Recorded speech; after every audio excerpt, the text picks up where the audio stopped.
अस्सलामुअलैकुम वरहमतुल्लाहि वबरकातुहू। मुअज़्ज़िज़ असातिज़ा इकराम, कैसे हो आप लोग। उम्मीद और दुआ अल्लाह रब्बुल इज़्ज़त से यही है कि आप लोग सब बखैरियत होंगे। चलिए बढ़ते हैं आज की इस वीडियो की ओर। आज हम लोग क्या देखने वाले हैं, केंद्र शिक्षक पात्रता परीक्षा सेंट्रल टीचर एलिजिबिलिटी टेस्ट 2022 मज़मून उर्दू पेडागोजी के सवाल व जवाबात या उर्दू पेडागोजी सवाल व जवाब की सूरत में। मार्गदर्शक आपका दोस्त आपका खादिम शाकिर शेख सर। आइए बढ़ जाते हैं।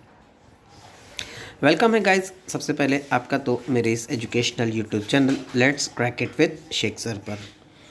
गाइस जो भी इस चैनल पर नए हैं वो चैनल को सब्सक्राइब ज़रूर कर लें और उसी के बाजू में जो बेल आइकन है उसको प्रेस ज़रूर कर दें ताकि जब भी कोई नया वीडियो अपलोड हो आप लोग को नोटिफिकेशन मिलता रहे। साथ ही साथ वीडियो को लाइक ज़रूर करें, शेयर करें दूसरों तक, अपने दोस्तों तक, ताकि उनको भी इसका फ़ायदा हो सके। और अगर आपका कोई सवाल कोई क्यूरी है तो आप लोग चैट बॉक्स में ज़रूर मुझे लिखें आपकी प्रॉब्लम क्या है। इंशाल्लाह जैसे ही मैं देखूँगा उसको सॉल्व करने की पूरी कोशिश करूँगा। आइए बढ़ जाते हैं आज के इस वीडियो की ओर। उर्दू पेडागोजी जो क्या है, जो हम लोग देखने वाले हैं सवाल व जवाब की सूरत में। ठीक, पहला सवाल है, ज़बान बुनियादी तौर पर होनी चाहिए, यानी ज़बान जो है तो बुनियादी तौर पर क्या होनी चाहिए ये हम लोग देखने वाले हैं। तो ज़बान बुनियादी तौर पर ज़बानी होनी चाहिए, ऑप्शन नंबर 1। ऑप्शन नंबर 2 तरसीमी या ग्राफिक होना चाहिए। ऑप्शन नंबर 3 तहरीरी होनी चाहिए। ऑप्शन नंबर 4 बसरी होनी चाहिए। ठीक है, देखिए यहाँ पर ऑप्शन नंबर 4 होता है बसरी, या फिर बसरी का मतलब होता है जिसे हम लोग देख सकते हैं। समई का मतलब होता है सुनने वाली और बसरी का मतलब होता है देखने वाली। तो यहाँ पर अगर हम लोग देखें तो ऑप्शन नंबर 1 होता है ज़बान ज़बानी होनी चाहिए। ठीक, इसका सही जवाब ऑप्शन नंबर 1 है। ऑप्शन नंबर 2 भी नहीं, 3 भी नहीं और 4 भी नहीं। आइए बढ़ते हैं अगले सवाल की ओर। अगला सवाल है नंबर 2, स्कूल में पहली ज़बान के तौर पर किस ज़बान को पढ़ाया जाना चाहिए, यानी पहली ज़बान के तौर पर किस ज़बान को जो तो हम लोग पढ़ा सकते हैं। इसमें ऑप्शन नंबर 1 है जदीद हिंदुस्तानी ज़बान को, मादरी इलाक़ाई ज़बान को, हिंदी ज़बान को, सरकारी ज़बान को। तो देखिए जदीद हिंदुस्तानी ज़बान इसको भी नहीं है। ठीक, उसके बाद में हिंदी ज़बान को भी नहीं, सरकारी ज़बान को भी नहीं।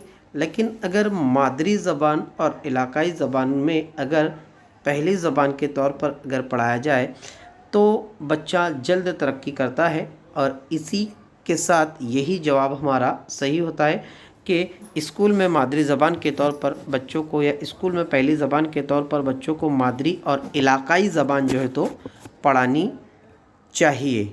ठीक, आइए बढ़ते हैं अगले सवाल की ओर। अगला सवाल है आप लोगों का, ज़बान जानने का मतलब क्या है, यानी ज़बान जानने का मतलब क्या होता है। ज़बान के कवायद का जानना, ज़बान में इज़हार ख़याल की सलाहियत रखना, सही से लिखना, ज़बान के सहारे अल्फाज का इल्म। तो देखिए ज़बान के सहारे अल्फाज का इल्म, भाई ये तो कतईन जो है तो ज़बान को जानने का मतलब नहीं है, सिर्फ अल्फाज को जान लिए। ठीक, सही से लिखना ये भी नहीं है। ठीक, यानी यहाँ पर सिर्फ एक ही बात हो रही है। उसके बाद में सिर्फ कवायद जान लिए ये भी नहीं है। अब बचता क्या है कि ज़बान में अपने इजहार ख़याल यानी पर्सनल रिस्पॉन्स, आप लोग आपकी खुद की राय जो है तो बयान कर सको, ये ज़बान को जानने का सही मकसद होता है। ठीक, यानी आप लोग आपके ख़यालात, आपके एहसासात, आपके इजहार कर सके, दूसरों के एहसासात जान सके, यही ज़बान को सीखने का असल मकसद होता है और होना चाहिए। ठीक, तो यहाँ पर इसका जवाब सही हो गया ऑप्शन नंबर 2। ठीक, आइए बढ़ जाते हैं अगले क्वेश्चन की ओर। अगला सवाल है गाइस आप लोगों का, ज़बान सीखने के रस्मी तरीक़ों में दर्ज झील में से क्या शामिल नहीं है। रस्मी तरीक़ों में, ठीक, रस्मी तरीक़ों में क्या शामिल नहीं है। याद रखिए शामिल नहीं है का शब्द आया है। अगर शामिल है अगर पूछता तो अलग होता, शामिल नहीं है का पूछा है। तो स्कूल, उस्ताद, लैब और घर का माहौल। तो यहाँ पे स्कूल भी रस्मी माहौल में आता है, उस्ताद भी रस्मी माहौल में आता है, घर का माहौल भी रस्मी माहौल में आता है। लेकिन जो लैब है वो लैब रस्मी हाँ, जो लैब है वो रस्मी माहौल में नहीं आता है, और जो नहीं आता है हमसे सवाल में वही पूछा गया है। इसलिए यहाँ पर ऑप्शन नंबर 3 आपका जो है तो सही है। ठीक, आइए बढ़ जाते हैं अगले क्वेश्चन की ओर। अगला सवाल है, माँ बाप बच्चों के ज़रिए बोले जाने वाले ज़बान पर किस तरह से गलतियाँ सुधारते हैं। यानी बच्चे जो भी ज़बान यूज़ करते हैं तो माँ बाप उन गलतियों को किस तरीके से जो है तो सुधार सकते हैं। ठीक, पहला है जुमलों से मुताल्लिक, ठीक, पहला है जुमलों से मुताल्लिक, दूसरा है कवायद से मुताल्लिक, तीसरा है सेहत से मुताल्लिक, और चौथा है तकलीद से मुताल्लिक। देखिए, तकलीद का मतलब होता है कॉपी, ठीक, सेहत से मुताल्लिक यानी कि फ़िज़िकली, तो फिज़िकली कहीं पर भी नहीं होगा, और तकलीद से मुताल्लिक नकल करके भी नहीं होगा। ठीक, कवायद से मुताल्लिक भी नहीं होगा कि बच्चे अगर कोई गलती कर रहे हैं तो डायरेक्टली पेरेंट्स जो है तो उनको कवायद यानी कि ग्रामर बताना जो है तो शुरू कर दे रहे। लेकिन वो जुमले से मुताल्लिक इस्लाह जो तो ज़रूर कर सकते हैं। जैसे अगर बच्चे ये कहें कि मैं खाना खाने या यूँ कहा जाए मुझे मेरा या मुझे कुछ चाहिए या मुझको कुछ चाहिए, तो मुझको कुछ चाहिए, मुझे कुछ चाहिए, ऐसे जुमले जो तो वो अदा कर सकते हैं, बोल सकते हैं। यानी पर्टिकुलरली उनको ये बात पता होना चाहिए कि कौन मुज़क्कर है, कौन मुअन्नस है, कौन सा एक वचन है, कौन सा अनेक वचन है, मतलब वाहिद क्या है, जमा क्या है, और जुमले का सही इस्तेमाल करते आना चाहिए। जैसे आप नॉर्मली जो जुमले बोले जाते हैं तो उन पर वो जो है तो वहीं पर जुमलों के मुतालिक जो है तो रहनुमाई फरमा सकते हैं, कर सकते हैं माँ बाप, और इसी के ज़रिए से जो है तो हमारा ऑप्शन नंबर 1 जो है वो ऑप्शन नंबर 1 हमारा यहाँ पर सही हो जाता है। आइए बढ़ते हैं अगले सवाल की ओर। छठा क्वेश्चन है आप लोगों का, दूसरी ज़बान की आमोजिश की शुरुआत उमूमन किससे की जाती है। ठीक, यानी दूसरी ज़बान की जो शुरुआत है तो वो उमूमन किससे जो है तो की जा सकती है। पहला है मानी से, दूसरा है तफ़हीम से, तीसरा है ख़ुद तज्ज़िये से, चौथा है सही और गलत की जांच से। ठीक, तो जो दूसरी ज़बान की आमोजिश है वो मानी के ज़रिए से हम लोग जो तो आसानी से जो तो हम लोग सीख सकते हैं। अगर हम लोग मानी को समझेंगे तो दूसरी ज़बान अपने आप ही जो तो समझ में आ सकती है। ठीक, तफ़हीम का मतलब समझ ही होता है, लेकिन जब तक कि हम लोग मानी नहीं समझेंगे तब तक कि हम लोग जो तो उसकी ज़बान को खुद सीख नहीं सकेंगे। आइए बढ़ते हैं अगले सवाल की ओर। अगला सवाल है गाइज़ आप लोगों का कि दर्ज झील में से कौन सा अमल ज़बान सीखने में बच्चों की मदद करता है। ऑप्शन नंबर 1, ऐसा माहौल जहाँ बच्चों को बोलने नहीं दिया जाता हो। देखो, बोलने नहीं दिया जाता हो, ये ऑप्शन यहीं पर कट गया हमारा। दूसरे बच्चों के साथ खेलने देना चाहिए, ये हो सकता है। ठीक, इसको रखते चलते। बड़ों की बातचीत, ठीक, ये भी हो सकता है। ठीक, तीसरा है हम लोग का बच्चों को सही जुमलों को दोहराने के लिए, दोहराना बोले तो मतलब रिपीट करना, ये भी जो है तो कहीं पर भी कोई भी ज़बान में मदद नहीं कर सकता है। ठीक, अब यहाँ पर बच जाता है हमारा बड़ों की बातचीत सुनना। तो जब बच्चे बातचीत सुनेंगे तो ये सिर्फ वन साइड ट्रैफिक रहेगा, और यहाँ पर ये ऑप्शन भी हमारा गलत हो जाएगा। अब बच के जाता है कि दूसरे बच्चों के साथ खेलना। जब वो दूसरे बच्चों के साथ में खेलेगा तो इंटरेक्ट करेगा, समाजी माहौल में वो जो है तो घुलेगा और मिलेगा, और इसके ज़रिए से दूसरी ज़बान को सीखने में बच्चों को जो है तो ये अमल बहुत ज़्यादा आसान हो सकता है। इसलिए यहाँ पर ऑप्शन नंबर 2 ये बिल्कुल सही है। आइए बढ़ते हैं अगले क्वेश्चन की ओर। मंदरजा झील में से फ़न तदरीस का हिस्सा क्या नहीं है। फ़न तदरीस का हिस्सा यहाँ पर अगर देखा जाए तो जो तदरीसी गुर है, जिसे हम लोग टीचिंग मेथड्स कहते हैं, उसको जो तो बयान किया गया है। तो कौन सा तदरीसी फ़न है ये बताना है आपको। तो मैदान से खेल की तरफ बिल्कुल भी नहीं है, दाएं से बाएं की ओर ये भी नहीं है, मालूम से नामालूम की ओर ये है, और मगरिब से मशरिक़ की ओर ये भी नहीं है।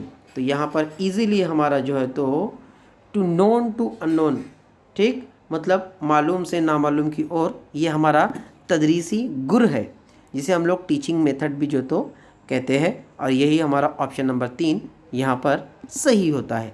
आइए बढ़ जाते हैं अगले क्वेश्चन की ओर। माहिर लिसानियात उमूमन ज़बान को किन दो चीज़ों का मजमुआ कहते हैं? अब जो माहिर लिसानियात है, तो माहिर लिसानियात ज़बान को किन दो चीज़ों का जो है तो मजमुआ कहते हैं? ऑप्शन नंबर 1 है आपका, ऑप्शन नंबर 1 है लफ्ज़ और जुमले, ऑप्शन नंबर 2 अस्वात और जुमले, ऑप्शन नंबर 3 लुगत और कवाइद, ऑप्शन नंबर 4 अस्वात और कवाइद। तो यहाँ पर गाइस आपका सवाल जो सही है वो है माहिर लिसानियात जो ज़बान को दो हिस्सों का मजमुआ कहते हैं वो है लुगत और कवाइद। ठीक, यहाँ पे लफ्ज़ और जुमले भी गलत है, अस्वात और जुमले भी गलत है, अस्वात और कवाइद भी गलत है, लुगत और कवाइद यही सवाल यहाँ पर आपका सही है। आइए बढ़ते हैं आखिरी सवाल की ओर। आखिरी सवाल है, इस बात को यकीनी बनाने के लिए कि ज़बान के उस्ताद को क्या करना चाहिए कि तालिब इल्म अपने माफ़ी ज़मीर की अदायगी पूरे तौर पर कर सके। यानी आप बहैसियत मौल्लिम क्या कर सकते हो कि तलबा अपने माफ़ी ज़मीर यानी कि अपना इजहार ख़याल आसानी से और अच्छे अंदाज में जो तो कर सके। तो आप एज ए टीचर बहैसियत मौल्लिम आप क्या करोगे? ऑप्शन नंबर 1, तालिब इल्म को अपनी मादरी ज़बान में बातचीत करने के लिए कहा जाए, सिर्फ मादरी ज़बान में बातचीत करने के लिए कहा जाए। ठीक, रख कर चलते हैं। तालिब इल्म को बातचीत के लिए हकीकी ज़िंदगी जैसा माहौल फ़राहम किया जाए। ये पॉजिटिव सेंटेंस है, देखिए हकीकी माहौल जैसा या हकीकी ज़िंदगी जैसा माहौल। ठीक, उसके बाद पॉइंट नंबर 3, तालिब इल्म से कवायद की मश्क करने के लिए कहा जाए। तो सिर्फ कवायद की मश्क करने के लिए कहा जाए, ऐसा नहीं हो सकता। तालिब इल्म से अंग्रेज़ी ज़बान में बातचीत करने के लिए कहा जाए, सिर्फ अंग्रेज़ी ज़बान में बातचीत करने के लिए कहा जाए तो एक ही ज़बान होगी। लेकिन अगर हकीकी ज़बान से या हकीकी माहौल से अगर हम लोग उनको जोड़ दें तो ये एक बेहतरीन पॉइंट होगा और यहाँ पर ऑप्शन नंबर 2 आपका सही होगा। देखिए NCF नेशनल करिकुलम फ्रेमवर्क जो है तो वो भी यही बात कहता है कि तालिब इल्म को रोज़मर्रा की ज़िंदगी के साथ में जो तालीम दी जा रही है उसको जोड़ दिया जाए। इसी पर वो जो तो बल देता है, इसी पर वो जो तो ज़ोर देता है। और यहाँ पर हमारा जो ऑप्शन नंबर 2 है वो भी कहीं ना कहीं NCF की तरफ ही जो तो इशारा करता है कि तालिब इल्म को बातचीत करने में, ऑप्शन नंबर 2 देखिए कि तालिब इल्म को बातचीत करने में जो है तो क्या किया जाए, तालिब इल्म को बातचीत करने में हकीकी ज़िंदगी जैसा माहौल फ़राहम किया जाए। यही जवाब हमारा यहाँ पर सही है। तो गाइज़ मैं उम्मीद करता हूँ कि आप लोगों को वीडियो ज़रूर पसंद आया होगा। तफसीलात पूरी दी गई है, जवाबात आपको यहाँ पर मैंने वापस से लास्ट पेज के ऊपर रखा हूँ। उम्मीद करता हूँ कि आज का वीडियो आपको पसंद आया होगा। अगर पसंद आया है तो खाकसार को अपनी दुआओं में ज़रूर याद रखें और अगर चैनल को आप लोगों ने अब तक सब्सक्राइब नहीं किया है तो बराए करम बराए मेहरबानी चैनल को सब्सक्राइब ज़रूर कर लें, वीडियो को लाइक करें, शेयर करें और अगर कोई कमेंट, कोई क्यूरीज़ अगर आपकी है तो आप लोग मुझ तक चैट बॉक्स में सवाल की सूरत में ज़रूर पहुंचा सकते हो। इंशाल्लाह मैं जल्दी ही उसका जवाब देने की पूरी कोशिश करूंगा। मिलते हैं अगले वीडियो में, तब तक के लिए अल्लाह हाफिज़।